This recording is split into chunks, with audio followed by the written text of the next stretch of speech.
Social media आपण सर्वजण वापरतो। बऱ्यापैकी सर्वांची फेसबुक, इंस्टाग्रामचे अकाउंट सुद्धा असतील। यावरून प्रेम प्रकरण सुद्धा खूप होतात।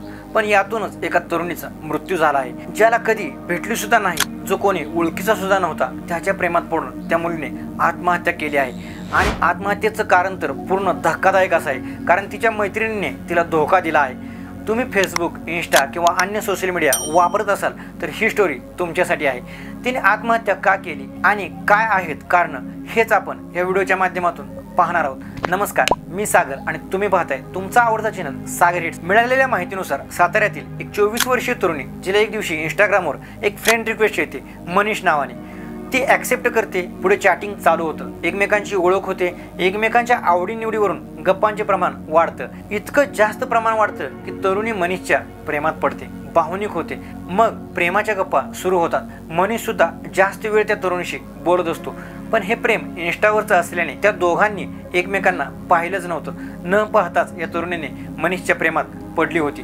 पण तरुणी खूप वेळा मनीषला रिक्वेस्ट सुद्धा करते की आपण भेटू, पण काही कारण देऊन मनीष तिला भेटण्याचं टाळत असतो। पण तरुणी खूपच हट्ट धरते। त्यानंतर अचानक मनीष तिच्या चॅटिंगला उत्तर देणं बंद करतो। मग तरुणी विचारात पडते, काळजी करते, भेटू म्हणून संपर्क करते, पण ना परत मेसेज येतो ना काही रिप्लाय। त्यामुळे ती जास्तच डिप्रेशनमध्ये जाते। काही दिवसांनी शुभम नावाने परत इंस्टावर मेसेज येतो व ती व्यक्ती सांगते की मी मनीषचा वडील आहे आणि मनीष आजारी आहे, त्यासाठी काही दवाखान्यांचे फोटोसुद्धा दिले जातात, अशी माहिती माध्यमातून मिळत आहे। पण नंतर काही दिवस गेल्यानंतर तरुणी मनीषच्या वडिलांकडे त्याला भेटण्याचा आग्रह धरते। तेव्हा मनीषचा आजारपणात मृत्यू झाला आहे असं मनीषचे वडील त्या तरुणीला सांगतात। त्यावेळी तो धक्का मात्र तिला सहन होत नाही। आधीच डिप्रेशनमध्ये असलेली तरुणी हा धक्का सहन करू शकत नाही। पहिल्या प्रेमाचा असा अंत पाहून ती राहत्या घडीच गळफास लावून आत्महत्या करते। पोलिसांना ही घटना समजताच पोलीस घटनास्थळी पोहोचतात। आत्महत्याच आहे की यामध्ये दुसरं काहीतरी कारण आहे याचा तपास पोलीस घेतात। आत्महत्या म्हणावं तर ही तरुणी इतकी शांत, संयमी, सर्वांशी मन मिसळून खुश राहणारी तरुणी अचानक आत्महत्या का करते यावर प्रश्नचिन्ह उभा राहत होतं। पोलिसांनी तिची कॉल हिस्ट्री सुद्धा चेक केली, मित्रांशी संपर्क केला, पण तरीही पोलिसांच्या हाती काहीच लागत नव्हतं। या घटनेला व तपासाला तब्बल 18 दिवस उलटून जातात। पोलीस तेव्हा तिचे सोशल मीडियाचे अकाउंट चेक करतात, तेव्हा त्या इंस्टावरील मनीष व शुभम नावाशी केलेलं चॅटिंग दिसतं।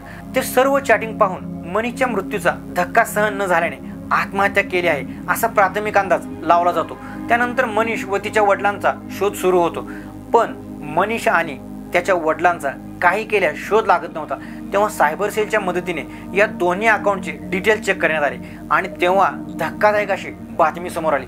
ती अशी की दोन्ही अकाउंट एका मुलगी चालवते आणि ती मुलगी या दोन्ही फेक नावाने अकाउंट चालवत आहे अशी माहिती त्यांच्या लक्षात येते। पण इथून पुढची माहिती तर यापेक्षाही धक्कादायक अशी आहे। ती म्हणजे जी मुलगी फेक अकाउंट बनवून बोलत होती ती त्या तरुणीची मैत्रीणच होती। हे समोर आल्यानंतर मात्र सर्वांनाच धक्का बसला। या बाबतीत तिला विचारणा केली असता तिने सांगितले की चेष्टा मस्करी करावी या उद्देशाने मी असं केलं होतं, पण याचा परिणाम असे होतील याची कल्पना मलाही नव्हती। पोलिसांनी आत्महत्येला प्रवृत्त केल्याप्रकरणी त्या मुलीलाही अटक केली आहे व पुढील तपास सुरू आहे। पण मित्रांनो, सोशल मीडियावरती आपले भरपूर असे मित्र असतात जे की कधीही न पाहिलेले, पण ही एक आभासी अशी दुनिया आहे। इथल्या प्रत्येक गोष्टीवर विश्वास ठेवणे हे खरंच योग्य नाही, कारण सोशल मीडियावरून बऱ्याच फसवणुकीच्या बातम्या येत असतात।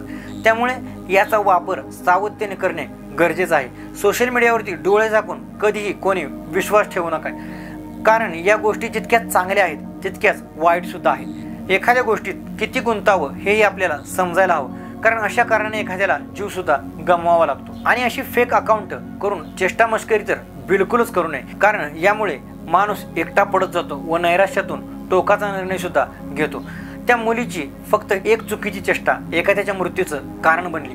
पोलिसांनी सुद्धा सोशल मीडिया हाताळत असताना आता भरपूर काळजी घेणं गरजेचं आहे आणि आईवडिलांनी लक्ष देणं सुद्धा गरजेचं आहे असं सांगितलं आहे। तर मित्रांनो, यावर तुमच्या प्रतिक्रिया काय आहेत हे मला कमेंट करून नक्की सांगा। परत भेटू एक नवीन विषय घेऊन, तोपर्यंत धन्यवाद। जय महाराष्ट्र।